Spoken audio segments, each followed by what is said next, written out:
I'm Chris Miller, Acting Secretary of Defense, and I'm here today to update you on President Trump's plan to bring the wars in Afghanistan and Iraq to a successful and responsible conclusion and to bring our brave service members home.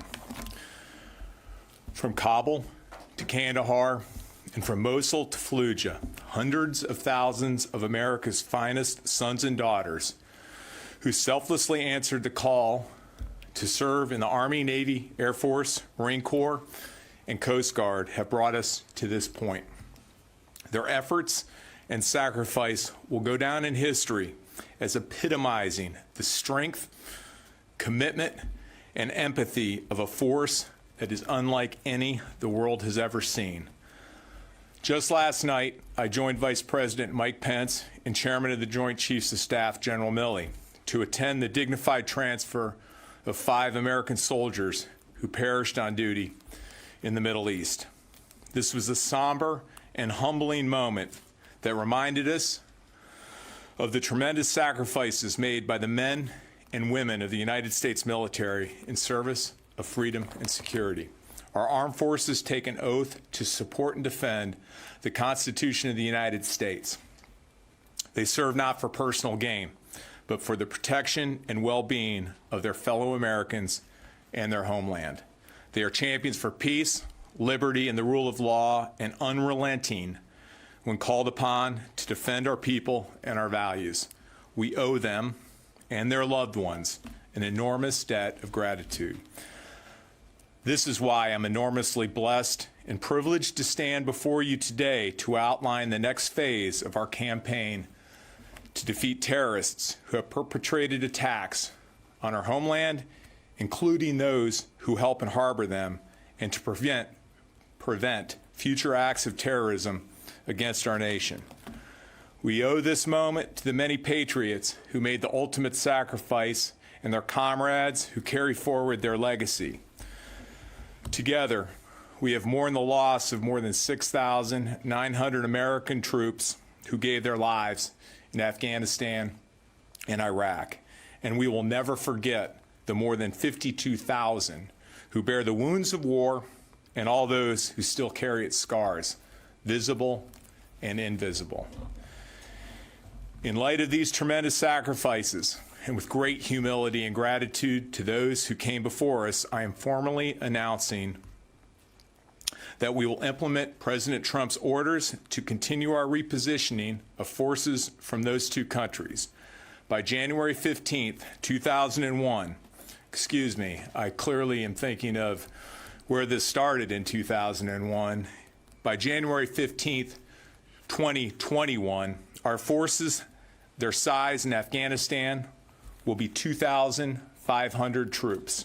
Our force size in Iraq will also be 2,500 by that same date. This is consistent with our established plans and strategic objectives, supported by the American people, and does not equate to a change in U.S. policy or objectives. Moreover, this decision by the President is based on continuous engagement with his National Security Cabinet over the past several months, including ongoing discussions with me and my colleagues across the United States government. I have also spoken with our military commanders, and we all will execute this repositioning in a way that protects our fighting men and women, our partners in the intelligence community and diplomatic corps, and our superb allies that are critical to rebuilding Afghan and Iraqi security capabilities and civil society for a lasting peace in troubled lands.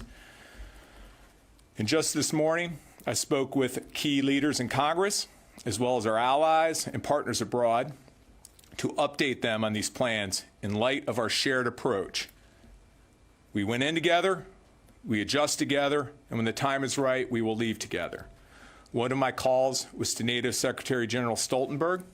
Another was to Afghanistan's President Ghani, who expressed his gratitude for every American service member who has fought for peace and strengthened the long-standing friendship between our countries. President Ghani highlighted the caliber of our troops. which he noted has always been more important than the quantity.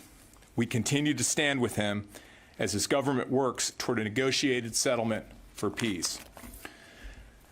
Meanwhile, let us remind those who question our resolve or may seek to interfere with this prudent, well-planned, and coordinated transition.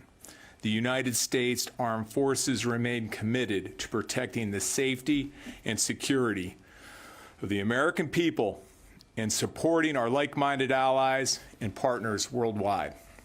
If the forces of terror, instability, division, and hate begin a deliberate campaign to disrupt our efforts, we stand ready to apply the capabilities required to thwart them. As a veteran whose life and family was irrevocably changed in the deserts, mountains, and cities of Iraq and Afghanistan, along with the hundreds of thousands of U.S. troops who have fought there and were forever transformed by their experiences, I celebrate this day as we continue the President's consistent progress in completing the mission we began nearly 2 decades ago. I want to thank the Afghans and Iraqis who have partnered with us throughout and who now carry the bulk of the fighting to secure their homelands. I want to thank our NATO allies and other partners who have fought alongside us and taken the lead on training and advising the Afghan and Iraqi security forces. We will continue to support their efforts. And thanks to our more than 80 partners in the Defeat ISIS coalition, we have destroyed the ISIS caliphate and will ensure they never again gain a foothold to attack our people. In closing, we set out to accomplish 3 goals in 2001. First, go abroad and destroy terrorists, their organizations, and their sanctuaries. 2, strengthen our defenses against future attacks. And 3, prevent the continued growth of Islamist terrorism, to include by working with allies and local partners to take the lead in the fight. Today is another critical step in that direction and a result of President Trump's bold leadership. With the blessings of Providence in the coming year, we will finish this generational war and bring our men and women home. We will protect our children from the heavy burden and toll of perpetual war, and we will honor the sacrifices made in service to peace and stability in Afghanistan, Iraq, and around the world, and celebrate all those who helped us secure freedom over oppression. God bless our women and men in uniform. Thank you very much.